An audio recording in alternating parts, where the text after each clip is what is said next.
우리 이제 이순환 이제 오늘부터 시작해서 그 11회 동안 문제집을 한번 쭉 이렇게 들여다볼 생각인데요. 이순환의 목표는 뭐 항상 같은데 예비순환이나 1순환이나 다 마찬가지지만 다른 데 없고, 여러분들이 이제 내일이 되면 이제 2020년이 되는데, 2020년에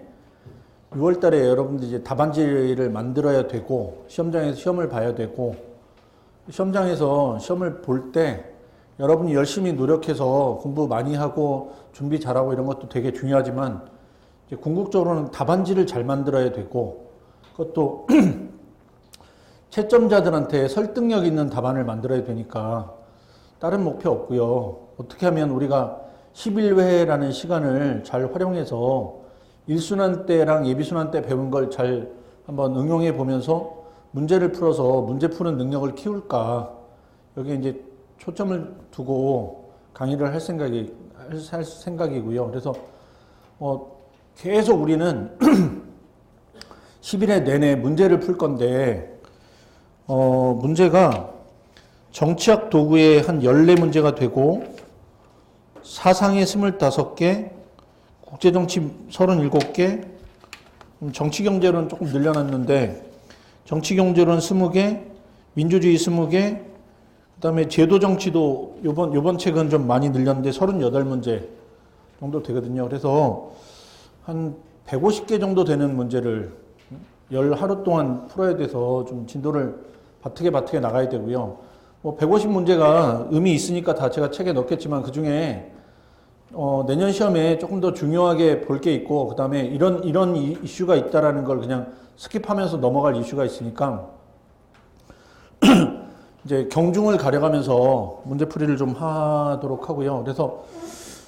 작년까지는 제가 이순환 시작할 때 1시간에서 1시간 반 정도를 그 답안 특강에서 쓴 답안 중에 잘 만들어진 답안에 대해서 코멘트하고 어떤 부분을 잘 쓰고 뭐 이런 얘기하고 했는데, 올해는 책의 양이 좀 늘어났고 문제의 개수가 한 30개 정도 늘어나서 요거 처리를 11회 안에 하려면 좀 시간이 바빠서 따로 그 시간을 가지진 않을 테니까, 혹시 PSAT 공부하시고 뭐 주말 같은 때 시간을 좀 내서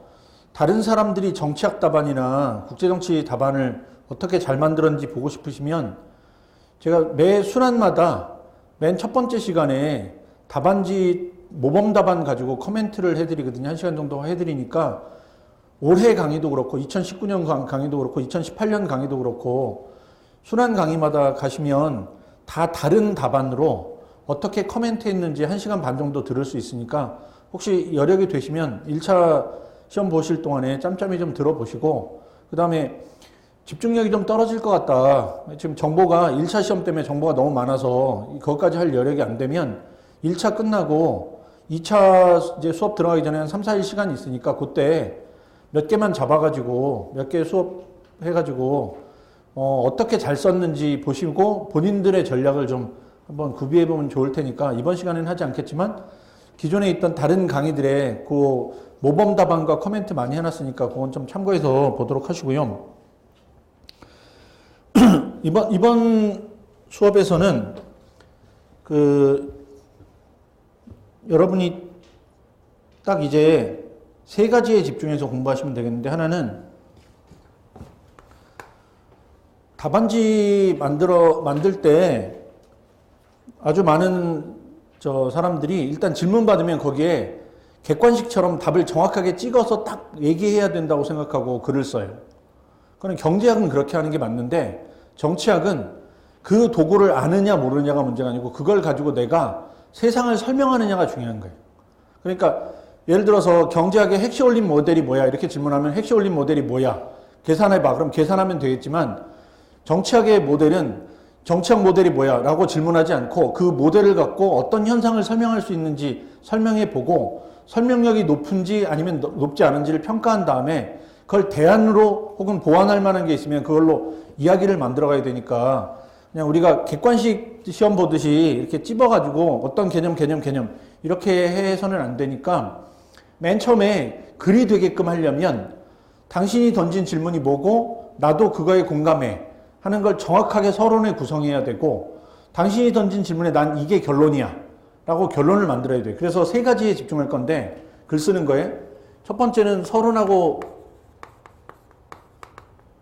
결론 구성하는 거에 집중할 거예요. 그래서 제가 매 문제마다 코어 퀘스천하고 코어 앤서 불러드릴 거거든요. 근데 약간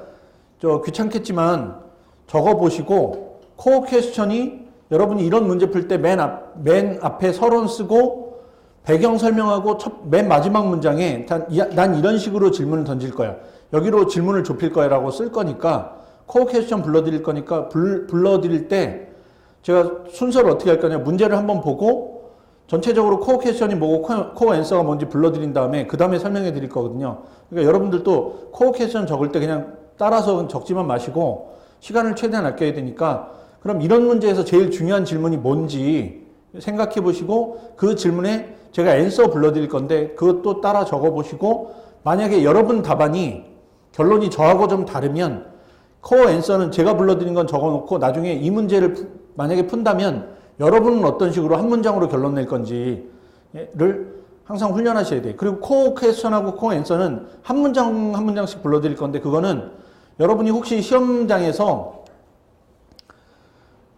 문제 배열이 세 문제인데 50점, 30점, 20점을 나눴어요.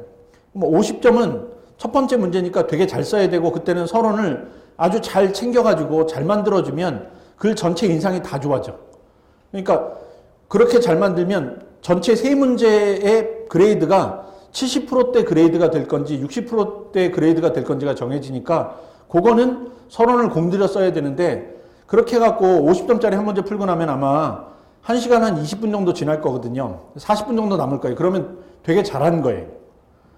안 좋은 그림은 첫 번째 문제 풀었는데 한 30분 남는 거고, 더 안 좋은 그림은 첫 번째 문제 풀었는데 20분 정도 남는 거거든요. 상상할 만한 일은 아니지만. 근데 그래서 두 번째하고 세 번째 쓰는데 20분 정도 있으면 약간 서론 구성할 수 있는데, 현실적으로 좀 어려우면 제가 지금 불러드린 코어 퀘스천처럼 여러분들도 두 번째 문제는 공들여서 서론 못 쓰니까 서론하고 배경 설명 없이 그냥 문제제기 이거고, 그 다음에 쭉 쓰고 맨 마지막에 항상 서론에는 결론이 있어야 되니까 결론에는 이렇게 한 문장으로 딱 정리하면 서론하고 결론을 완결할 수 있어요. 됐죠? 만약에 어떤 사람이 여러분한테 한 가지 질문했는데, 예를 들면 우리 이제 내년에 준연동형 비례대표제로 바뀌어서 4월 달에 총선을 하고 그 결과를 가지고 우리가 6월 달에 시험을 보기 때문에 이미 결과가 다 나왔고 해석도 다 끝났거든요. 여러분한테 이제 질문할 수 있는 모든 조건이 됐잖아요. 제도 바꿨겠다, 실제 실험해 봤겠다, 결과 해석 끝났겠다. 그러니까 시험 문제로 나올 확률이 높아서 만약에 여러분들한테 그런 문제로 이제 시험 문제를 냈는데, 여러분이 준연동형 비례대표제가 우리나라 민주주의의 대표성에 기여한 것 같으냐, 비례성에 기여한 것 같으냐, 이렇게 질문했는데, 그게 세 번째 문제라서 여러분이 서론은 간단하게 썼는데 준연동형 비례대표제 논리 쭉 쓰다가 그 뒤에 효과적이냐 아니냐, 그래서 우리나라에 좋아 나빠 이런 결론을 못 쓰면 논리 도구만 있고 결론이 없어요. 그래. 그러니까 천상 만약에 시간이 없어서 중간 과정밖에 못 쓰면 마지막 결론은 써줘야 되니까 어렵지 않거든요. 한 문장으로만 쓸 거면 제목 붙이고 결론 붙이고 한 문장 딱 정리해주면 그래도 글은 완결되니까, 요 작업하는 차원에서 맨 첫 번째 이 시간 내내 여러분들이 공들여야 할 건 서론을 좁히고 결론을 명확하게 만들어서 그 서론에 맞는 결론을 써야 돼. 한 20, 30년 동안 정치학만 공부해서 논문 쓴 사람들도 마지막에 막 바쁘다 보면 서론에 던져진 자기 질문에 대해서 결론을 못 쓰고 끝내는 경우가 많거나, 결론을 썼는데 서론하고 전혀 다른 결론 써갖고 글이 엉망이 되는 경우가 많거든요. 그런 걸 피하려면 맨 처음에 글 연습할 때도 서론 어떻게 쓸 건지 한 문장, 결론 어떻게 쓸 건지 한 문장 이렇게 정해놓고 글 쓰는 연습을 하셔야 되니까 11번 동안 한 150문제에 대해서 계속 코어 퀘스천, 코어 앤서 불러드릴 테니까 그 적으시면서 이렇게 좁히고, 그 다음에 만약에 나는 결론이 좀 다르다면 약간 수정하고, 이 작업을 하나 하시고, 그 다음에 두 번째는 목차 구성하는 연습을 많이 할 거예요. 문제집에 문제가 많아서 모든 문제를 제가 전부 다 칠판에다가 다시 판서하듯이 목차 만들고 어떻게 구성하고 중간에 조작 작업 어떻게 하고 이렇게 할 수는 없고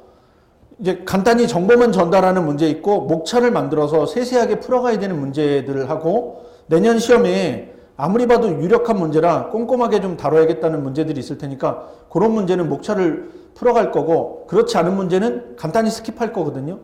목차 만들 때 여러분들도 어떤 식으로 목차를 만들면 논리적이 될지 따라서 만들어 보시고 그 다음에 만약에 수정하는 게 가능하다면 어떤 방법으로 수정하면 더 논리적이 될지 아니면 내 입장을 관철하려면 나는 어떤 식으로 논리를 만드는 게 더 나을지 따져보시면 좋겠고 그래서 가능하면 중요한 문제는 제가 대안도 몇 가지 제안해 드릴 거예요. 그러니까 이런 식으로 만드는 방법이 있고 다른 방법으로 만들면 어느 부분이 논리적으로 강조되고 어느 부분이 상대적으로 약점이 되는지 설명해 드릴 테니까 그게 이번 시간 내내 이제 훈련할 내용이고 세 번째는 이걸 가지고 쓰려면 천상 정치학이니까 이론이 있어야 되거든요. 그래서 이 이론의 내용을 정리할 생각이에요. 만약에 우리가 예비순환, 1순환, 2순환까지 순환 강의를 차근차근히 지금까지 계속 쭉 따라왔다고 전제하면 예비순환의 범위 나누고 그 다음에 기본적인 개념하고 이론들을 배웠거든요. 그 다음에 1순환 때 뭐 했냐면 다시 한번 확인하고 그걸 가지고 기출문제를 풀어서 어떻게 실제 시험 문제가 나오는지를 들여다봤고 지금은 이제 모의고사를 가지고 어떻게 논리를 만들어 갈 건지 할 거니까 그렇게 보면 예비순환, 1순환, 2순환에서 우리가 이론을 총 3번을 들여다보게 될 거고 여기서 다루는 이론들은 그냥 이론이 이런 게 있다가 아니고 문제를 풀 때 어떻게 들어가서 어떻게 정리가 돼야 글이 되는지를 집중해서 얘기할 거니까 우리가 예비순환 때 배운 이론은 소개를 받는 거였다고 하고 1순환에서 기출문제를 풀 때 이론은 어떻게 문제 푸는지 잠깐 봤다 그러면 여기도 똑같이 문제를 풀 때 어떻게 이론을 대입할 건지에 집중해서 보시면 되겠어요. 그래서 아마 여기 지금 2순환 수업 듣는 분들 중에는 공부 정도가 조금씩 달라서 필요한 정보가 조금씩 다를 수 있는데 예를 들면 아직 이론 정리가 안 됐다 그러면 이론에 집중해서 공부하시겠지만 아까 이야기했는데 우리가 이론을 잘 아는 게 물론 중요한 일이지만 그것보다 더 중요한 건 내 논리를 만드는 게 글쓰기엔 제일 중요한 거니까 글쓰기에 좀 집중하고 그 다음에 그걸 풀어가는데 이론이 있으면 좋은 거예요. 근데 논리가 없는데 이론만 있다고 해서 글이 되는 건 아니거든. 그래서 요 세 가지에 집중해서 이번 이순환 나갈 테니까